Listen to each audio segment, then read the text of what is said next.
Praise lord. ప్రభు నామమున మీ అందరికీ శుభాభివందనాలు. ఎలా ఉన్నారు? బాగున్నారా?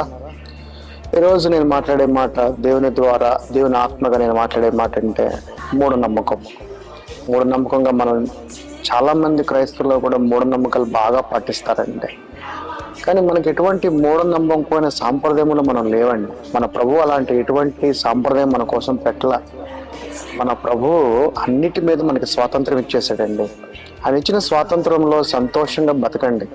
అంతేగాని ఈ సమాజానికి కట్టుబడి ఇక్కడ ఉన్న ఈ యొక్క సంప్రదాయంగా పాటిస్తున్న ట్రెడిషన్కి మీరు లోబడకుండా దేవుని ఆత్మ ద్వారా ఎటువంటి మూఢనమ్మకాలకి చాలామంది చేతబడులు అంటారు, శిల్లంగలు అంటారు, వీటన్నిటికీ భయపడిపోతూ ఉంటారండి. అలా దేనికి మనం భయపడాల్సిన అవసరం లేదు. ఎందుకంటే మన ప్రభు మీలో ఉన్నాడంటే మన దేనికి ఎవరికి ఎటువంటి భయపడాల్సిన అవసరం లేదు. ప్రభువుని మీరు ముందు పెట్టండి, మీకు దగ్గరికి